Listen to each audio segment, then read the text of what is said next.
Hola amigos, mi nombre es Aníbal Mayer, nuevamente con ustedes para un vídeo más. Hemos hecho una trilogía de vídeos, primero lo que es leyes de Newton, segundo estática de la partícula, y para este tercer vídeo queremos que tú adivines el título de este vídeo. Y para que lo hagas vamos a hacer una adivinanza en 3 actos, a ver qué te parece. Primer acto, sale una persona levantando una mancuerna con el brazo. Segundo acto, sale una persona destapando una botella de esta manera con su destapador, destapando una botella.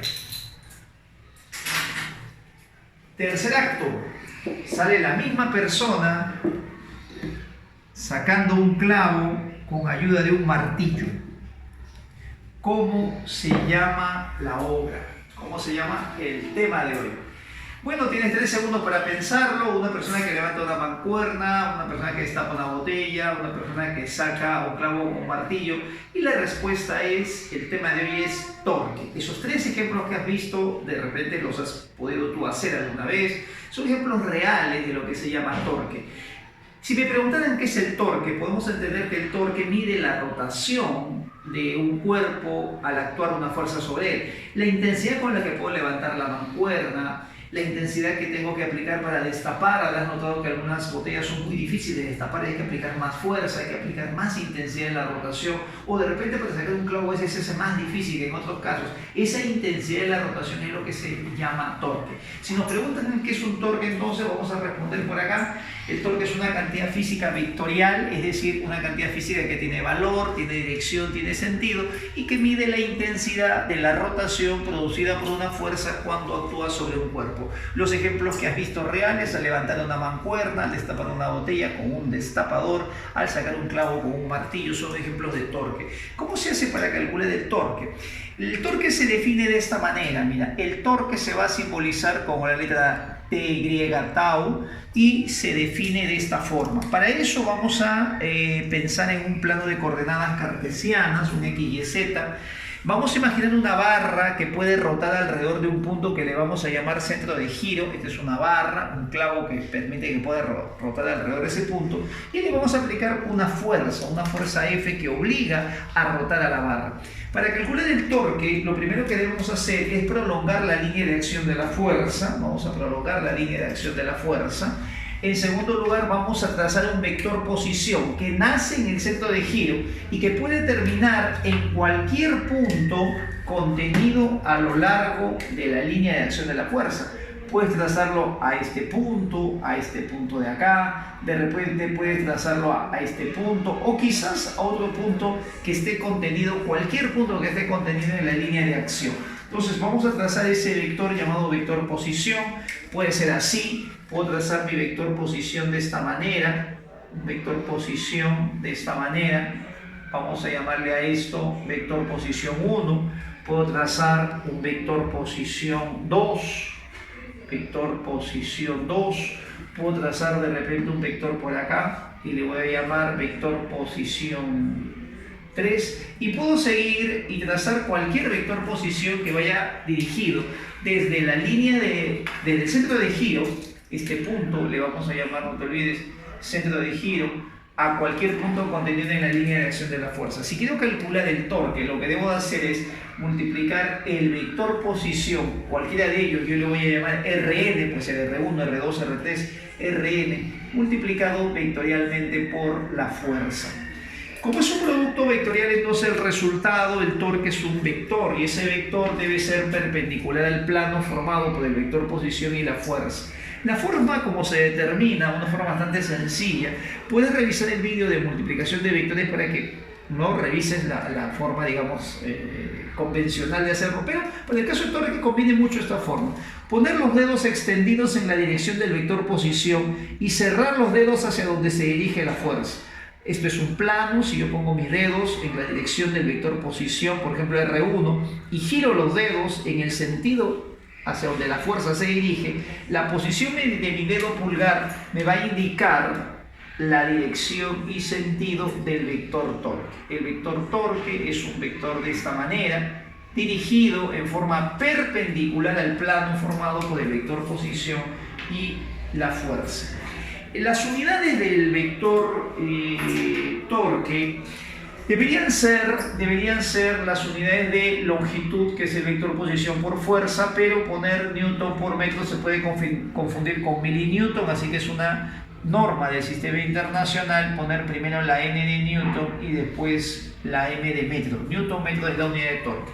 Vamos a ver la aplicación de cómo se calcula el torque en este ejercicio. Vamos a suponer que tenemos una barra sobre la cual se aplica una fuerza de 50 newton, todo este sistema internacional, y me piden el torque respecto a esta articulación que vamos a llamar O, articulación O. En este instante nos dicen que la barra pesa 100 newton y tiene 4 metros de longitud. Esta sería su longitud. Vamos también a asumir que la barra es homogénea, y entonces si la barra es homogénea tiene su peso 100 y la distancia sería 2 y 2.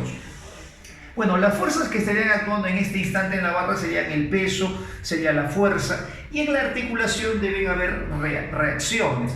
Es recomendable cuando hay articulaciones poner las reacciones de esta manera: una reacción horizontal y una reacción vertical.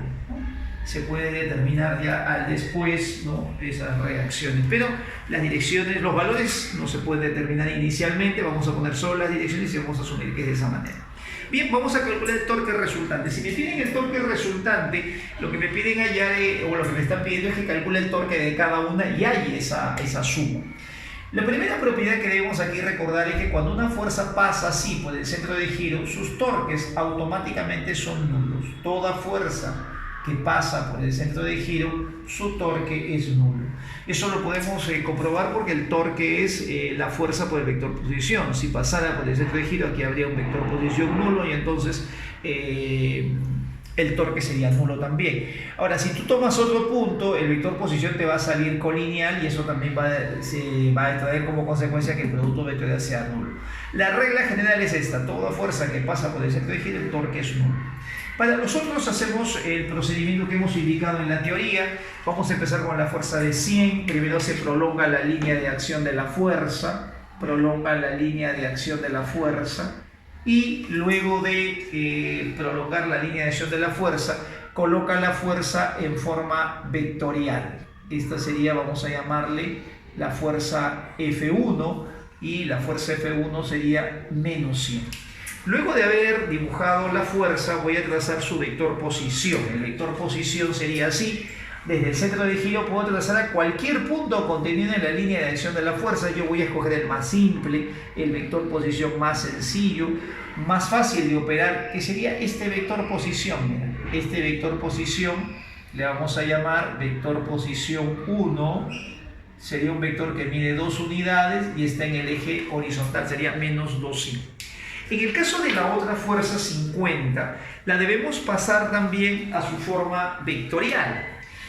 Aquí vamos a suponer que nos dan un ángulo, ¿no? Vamos a suponer que nos dan un ángulo de 53 grados y nos piden calcular el torque, pues, ¿no?, de esta fuerza que actúa sobre la barra, ¿no? O sea, los datos serían los pesos, las longitudes, el ángulo y la fuerza. Si tenemos un problema así, donde la fuerza está en forma escalar, te dan solo el módulo, lo que tú tienes que hacer con esta fuerza, vamos a llamarle fuerza 2, es expresarla en componentes. Haciendo la respectiva descomposición, no sé si recuerdas eso, hay que descomponer en dos componentes mutuamente rectangulares, x, y.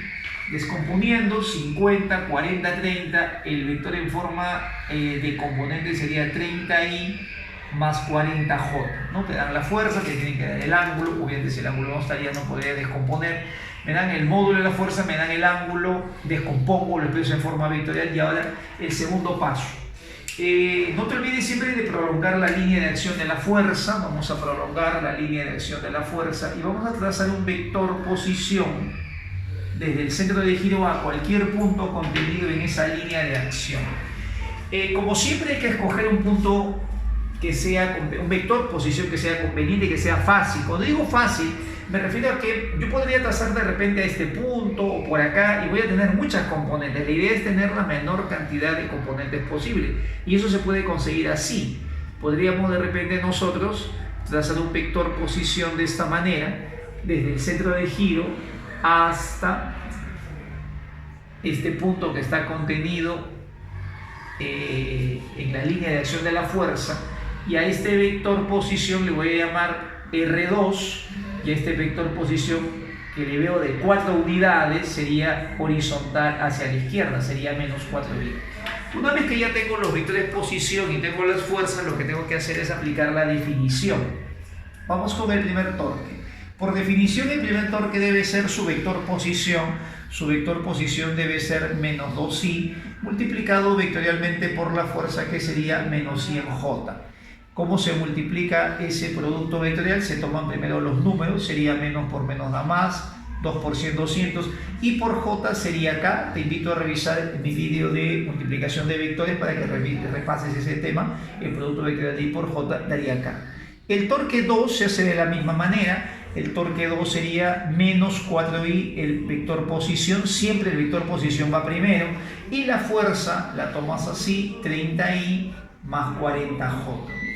Para desarrollar este producto vectorial se multiplica este vector por cada una de las componentes, y por i sería nulo, y me quedaría de esta manera, menos 4 por 40 me quedaría menos 160, y por j te daría k.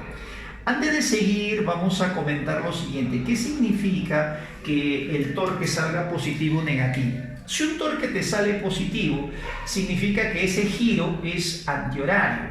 Este quiere decir que hay un giro o produce un giro sobre el cuerpo antihorario.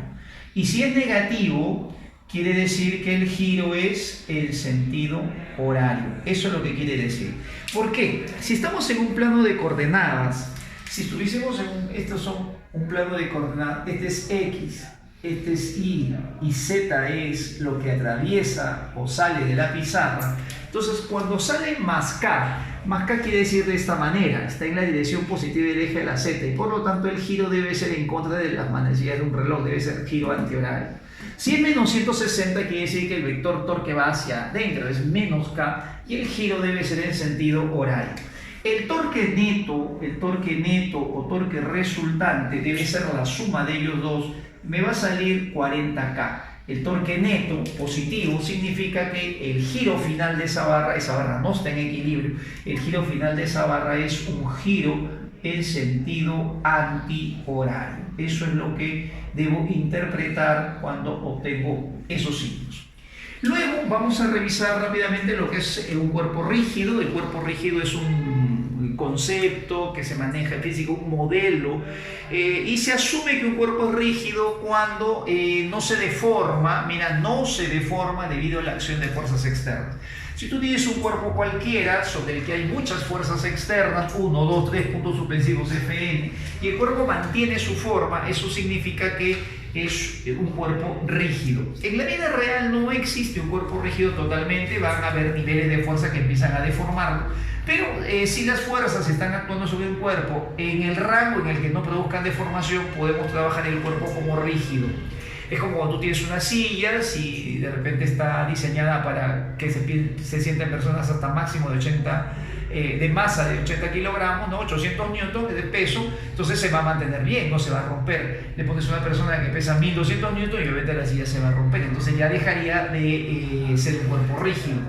Si tenemos un cuerpo rígido y agarramos dos puntos cualesquiera y unimos esos puntos con una distancia, entonces, como no se deforma, se usa mucho esta palabra en las preguntas teóricas, la distancia debe permanecer invariante. Entonces, un cuerpo rígido es aquel que la distancia entre dos puntos cualesquiera siempre va a permanecer invariante. Sobre el cuerpo rígido debemos saber algunas propiedades importantes. La primera es esta: todo cuerpo rígido puede rotar y o trasladarse. Y quiere decir que puede rotar y trasladarse a la vez, como por ejemplo cuando vas en una bicicleta, las llantas de tu bicicleta van rotando y a la vez trasladándose. O puede rotar o trasladarse, o sea, solo rotar o solo trasladarse a la vez. Hay que tener en cuenta que las partículas son aquellas que solo se trasladan y los cuerpos rígidos pueden rotar, pueden trasladarse también, o pueden hacer las dos cosas a la vez. No vayas a pensar que un cuerpo rígido no puede trasladarse, solo rotar, no es así. Rota, se traslada o puede hacer las dos cosas a la vez. Vamos a ver el caso cuando existe una traslación pura. Traslación pura se conoce como solo traslación. No hay para nada giro, no hay cambio, no hay rotación, solo traslación. ¿Qué pasa cuando un cuerpo solo se traslada? Entonces se cumple que todos los puntos del cuerpo rígido, poseen la misma velocidad en cada instante.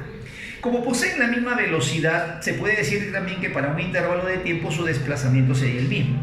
Más o menos así, tenemos un plano inclinado, tenemos un cilindro que resbala por ese plano inclinado, tomamos dos puntos AB y vamos a ver que la velocidad de estos puntos AB va a ser la misma. Entonces el punto A y el punto B tienen la misma velocidad. Estos cuerpos cuando se trasladan, solo hay traslación, no se mueve para nada, no hay ningún tipo de rotación, solo se trasladan. Esos puntos AB en otro instante, mira, van a seguir teniendo la misma velocidad. Cuando digo la misma velocidad me refiero a A tiene la misma velocidad que B en cualquier momento.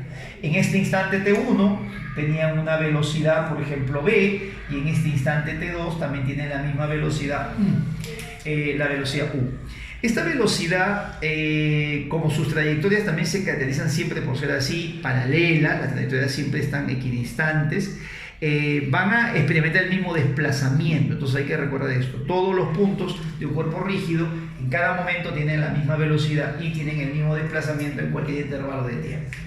¿Qué pasaría si solo hay rotación pura? Cuando es solo rotación, todos los puntos del cuerpo rígido se dice que tienen la misma velocidad angular. Por ejemplo, veamos el mismo cilindro, pero ahora está rotando alrededor de este eje. Entonces, si este cilindro está rotando alrededor de este eje con una cierta velocidad angular, vamos a tomar, por ejemplo, un punto A, un punto B, y vamos a notar que el punto A y el punto B, cuando esto rota, si por ejemplo A rota, vamos a suponer, ángulo de 15 grados, B también 15 grados, siempre van a rotar el mismo ángulo en el mismo tiempo. Entonces la propiedad es que la velocidad angular de A con la velocidad angular de B tienen el mismo valor. Entonces las velocidades angulares de A y de B se cumple que tienen el mismo valor. Pero hay que tener en cuenta esta observación. Cuando un cuerpo rota, ¿qué pasa con aquellos puntos que están justo sobre el eje? Por ejemplo, ¿qué pasaría con la velocidad angular de O, que es un punto que está en el eje, o de repente con un punto que está más abajo, prima, o otro punto doble prima que está más abajo? Estos puntos que están así a lo largo del eje de rotación, como son puntos, no pueden experimentar rotación. Entonces esos puntos no tienen rotación. Entonces hay que tener en cuenta que todos los puntos que tienen la misma velocidad angular son los puntos que no pasan por el eje. Hay que hacer esa observación acá arriba. Entonces mira, si existe rotación pura, todos los puntos del cuerpo rígido tienen igual velocidad angular, excepto los que se encuentran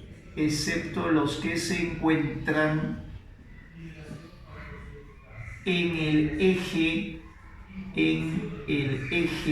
de rotación. Es muy importante anotar eso. Si el eje de rotación no pasara dentro del cuerpo, obviamente todos los puntos tendrían la misma velocidad angular, pero si pasa un eje por el cuerpo, entonces esos puntos no tienen velocidad angular. Vamos ahora con qué condiciones debe cumplir este cuerpo rígido para que logre el equilibrio. Ya sabemos que el equilibrio es no cambiar la velocidad. En el caso de un cuerpo rígido, hay que tener en cuenta que también puede rotar. Entonces, si queremos que un cuerpo rígido esté en equilibrio, lo primero es que no cambie su velocidad de traslación, lo que llamamos la velocidad instantánea. Entonces debe tener aceleración cero, aceleración instantánea nula. Pero tampoco queremos que rote aceleradamente, entonces no debe tener tampoco aceleración angular. Esto lo veremos en otro vídeo sobre dinámica de un cuerpo rígido, pero vamos a aclarar que cuando hablamos de un cuerpo rígido por ahora, vamos a comentar esto, está en equilibrio cuando no tiene aceleración instantánea, la aceleración no hay ningún cambio en la velocidad instantánea, y tampoco hay aceleración angular, o rota con velocidad angular constante o simplemente está en reposo. Para que se cumplan estas dos condiciones, para que no haya traslación debe cumplirse la primera condición que vimos en una partícula, la fuerza neta debe ser nula, y para que no tenga aceleración angular, lo que debe cumplirse es que el torque neto o la suma de torques respecto a cualquier punto dentro del cuerpo o fuera del cuerpo también debe ser nulo. un cuerpo para que esté en equilibrio debe cumplir las dos condiciones y, no te olvides de esta pequeña cosita, de este pequeño punto tan trivial que parece, es y, o sea, tiene que ser la primera y la segunda, no puede ser o, no puede ser una sola. Siempre primera y segunda en condiciones juntas para que el cuerpo logre el equilibrio. Y vamos a ver un problema de aplicación con esta teoría. Vamos a remontarnos, ¿no? Casi cerca de unos 30 años atrás. UNI, 1991, un solo examen de admisión, en aquella época desde el año 86 hasta el 94, un solo examen de admisión. Entonces vamos a tratar con una pequeña reliquia. El examen de admisión de la UNI 1991 dice: una barra mostrada en la figura tiene 1 metro de longitud y reposa en una pared vertical y piso lisos. A ver, acá está la barra, tiene 1 metro de longitud, pared y suelo liso, este es el suelo. Y me dicen que el resorte unido a la barra, que hay un resorte que está unido a la barra en su extremo inferior, tiene una constante elástica de 50. Cuando la barra dice que está en posición vertical, o sea, si la barra estuviera así en posición vertical, el resorte dice no estaría deformado. Me piden cuánto es el peso de la barra si en esta posición está reposando, ya está deformado el cable, entonces, bueno, el resorte en esta posición está reposando, está en equilibrio, pero si esto estuviera en posición vertical no habría deformación. Bueno, ¿cuál es la idea para hacer estos problemas? Lo primero que tú debes hacer siempre es un diagrama de cuerpo libre. Si es una barra mostrada, vamos a asumir que la barra es homogénea, ¿no? Una barra homogénea, se pone el peso en el punto medio. Revisemos el primer vídeo de diagrama de cuerpo libre, se dibuja el peso siempre vertical hacia abajo. El peso, su valor sería así. Dice que el peso es lo que quiero calcular, le voy a poner un peso P, ahí está. Siempre el peso vertical hacia abajo, y hemos visto eso, a pesar que la barra está inclinada, el peso es vertical. Cuando un cuerpo se apoya en un piso o en una pared, hay una reacción normal que debe estar llegando al cuerpo y en forma perpendicular. Así que dibujamos una reacción normal llegando de esta manera en forma perpendicular. Aquí en la pared debe estar así, llegando la normal, le vamos a poner a esto N1, y la reacción normal debe ser perpendicular a la superficie. Y acá en el piso debe haber otra reacción normal, vamos a poner aquí un N2, que también debe ser perpendicular a la superficie.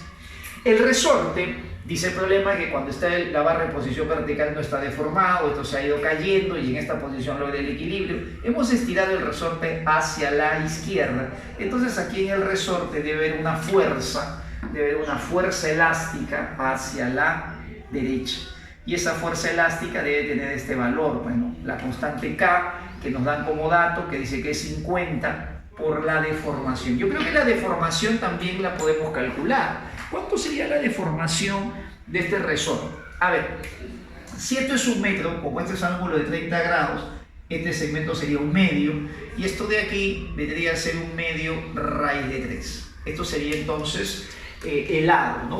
1 medio, la mitad de la hipotenusa y la mitad por raíz de 3.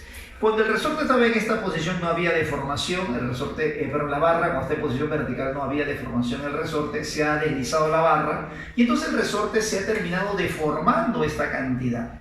Todo esto es lo que se ha movido el resorte.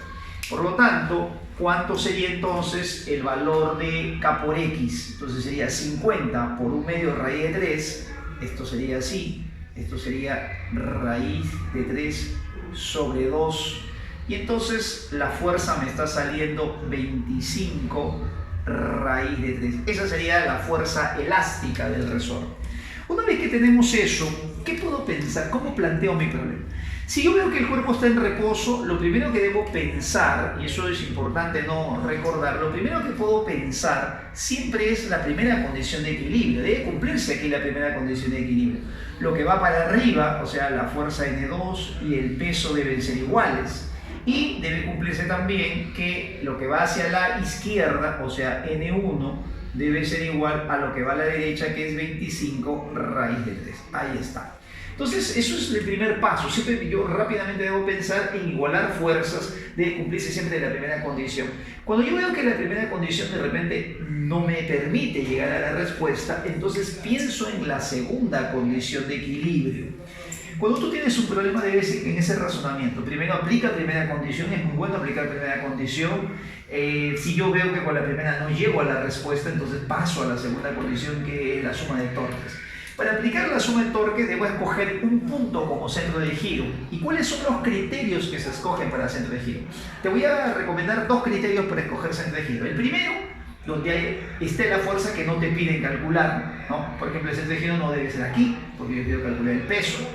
Puede ser de repente la normal o puede ser el punto de acá. Entonces siempre escoge un punto, ten en cuenta eso, donde pase la fuerza que no te pide. Y en segundo lugar, que pase o que en el punto exista la mayor concentración de fuerzas. Ese es el segundo criterio, que haya la mayor concentración de fuerzas. En este punto pasa una sola fuerza, aquí pasan dos. Entonces me conviene, mira, me conviene tomar este punto como centro de giro. Lo voy a llamar C de centro de giro. Me conviene. Todas las fuerzas que pasan por el centro de giro no tienen torque, que es lo que habíamos puesto en el ejemplo. El torque será nulo para aquellas fuerzas que pasan por el centro de giro. Entonces, ¿cuántas fuerzas me quedan para poder calcular la suma de torque? Solamente me quedan dos, la normal y el peso. Voy a proceder de la misma forma como lo hice anteriormente. Voy a prolongar primero la línea de acción de las fuerzas. Se prolonga la línea de acción de las fuerzas para después trazar los vectores de posición. Voy a prolongar la línea de acción de la fuerza. Prolongo la línea de acción de la fuerza y después a cada una de esas fuerzas le voy a trazar el vector posición. No te olvides que el vector posición debe ser lo más sencillo posible. Por ejemplo, en este caso, si esta es la normal N1, yo podría trazar un vector posición así, inclinado por la barra, que tendría que tener dos componentes. Pero ¿para qué hago eso? Simplemente puedo trazar un vector posición de esta manera. Un vector posición que vaya en forma perpendicular. Para el otro vector peso, para el peso puedo trazar también aquí un vector posición que sería así, un vector posición que sería de esta manera, que vaya en forma perpendicular. Este sería mi vector posición. Esos vectores posición y fuerza los voy a poner todo en forma vectorial, esa es la idea. Este vector lo voy a poner así, sería menos J, esto sería menos I. El vector posición 1 acá sería, esto vale 1/2, así que este vector posición sería 1/2 J, y este vector sería raíz de 3 sobre 4, porque todo esto es raíz de 3 medios, entonces sería la cuarta parte en el eje de la cinta. Y voy a calcular la suma de torques. A ver, la sumatoria de los torques, la suma vectorial tiene que salirme nula. Vamos a multiplicar el primer torque. El primer torque sería así, vamos a empezar calculando el torque del peso. El torque sería así. El vector posición es raíz de 3 y multiplico vectorialmente por menos P en el eje de las J, más el segundo torque que sería el vector posición 1/2 de J multiplicado vectorialmente por menos NI en el eje de las I. Esto tiene que darte nulo. Desarrollamos, me va a quedar P raíz de 3 sobre 4, más por menos me da menos, y por J te da K.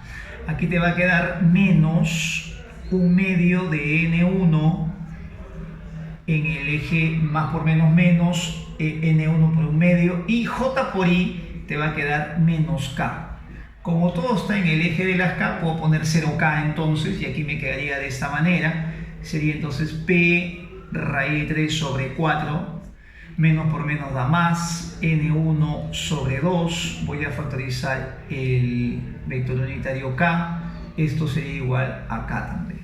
Bueno, la teoría nos dice, seguramente puedo simplificar de forma práctica, pero acuérdate que no existe cociente de vectores, lo que aquí realmente se hace es igualar los módulos. Entonces, igualando los módulos de estos dos vectores me tiene que salir que N1 medios, como es igual, todo esto tiene que ser 0, debe ser igual a P raíz de 3 sobre 4.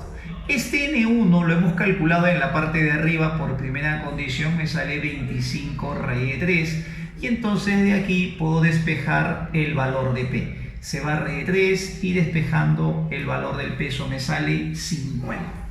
Muy bien amigos, esa es la solución. Con estos vídeos estamos terminando una trilogía de lo que es ley de Newton, equilibrio de una partícula y torque, que es el equilibrio de un cuerpo rígido. Esperemos que sea de ayuda. Si tú ya sabes el tema, para que lo repases. Si tú vas a empezar a estudiar, repásalo primero para que tengas una idea de cuáles son los puntos claves en los que hay que enfocarse. Si tú eres un profesor de repente que ya tiene experiencia, revisa, tenemos de repente alguna forma adicional de verlo. Si tú estás empezando a enseñar, también puedes tomar la referencia a cómo poder enfocar el curso inicialmente. Esperemos que sea de ayuda. Nos vemos en el próximo vídeo. Chao.